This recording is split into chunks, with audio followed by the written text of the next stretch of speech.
appreciation for the relationship between prana and your mental space. So last week was prana and asana, right? Whoa, that's like, that's the waters we swim in here often. And now is some reflection on the mind space. And maybe we start with a high level appreciation for what we mean by mind per se. Mind per se.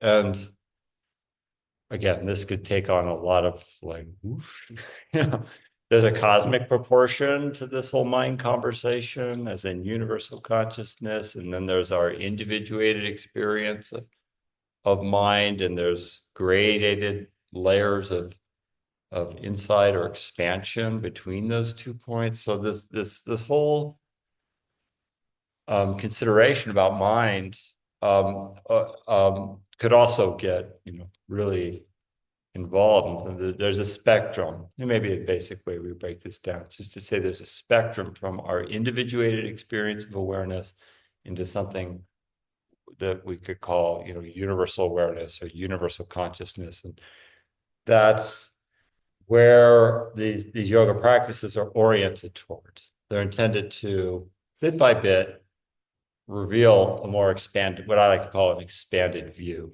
a continuously expanding view, or more and more universal view.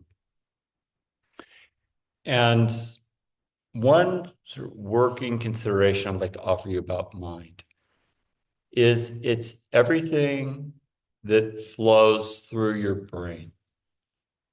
Everything that flows through your brain, including your perception of this experience right now. So right now it may appear that I'm over here talking, lecturing, the light's doing its thing. And your mind and brain are assembling the impression that all that is happening out here, when in fact, the actual putting together of the picture and arranging the soundtrack, all that occurs within your particular mental space to give you the illusion. This is quite literal. This is to give you the illusion that it's occurring up here, which is really trippy consideration just there, right? Not to mention a built-in ability to fill in some of the gaps or to summon up a bit of history, like, okay, I know this pattern, I know this pattern. Well, this pattern more or less fits what's going on here. I think I can come up with some interpretive meaning of what's going on here based on the past. So mind does all that.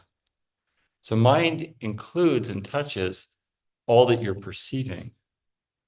So in this sort of definition I'm proposing, mind is also the appearance of like I'm in your mind right now, right? So there's and prana is what is the intermediary link between your mind and the body. And I like to think of it like by way of analogy here. So if your body is something like this laptop, right? Like it's a material bit here. And there's information available. We'll call it your mind, or we'll call it the internet, right?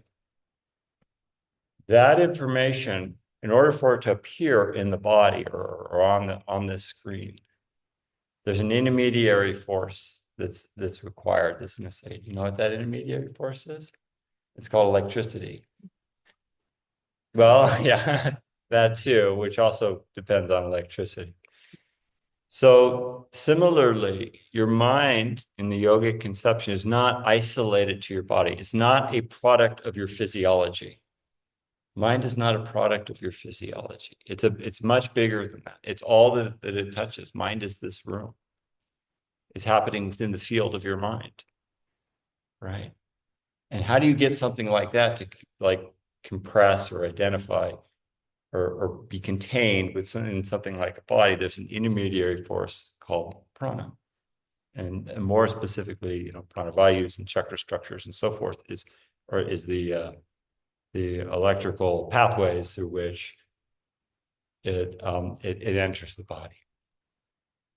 So prana is the intermediary force between your mind and your body. And you can shape your physical space, and you can as well shape your mental space by changing your prana. And postures change prana, ritual changes prana, the food that you eat changes prana, and our most direct medium current access to prana, big surprise, is your breath, right? That's the most accessible way that we can shape this intermediary medium between mind and body. Okay, that's what we'll be exploring in greater detail this evening. So let's go ahead and get started then. If you would come onto your back with your head facing me.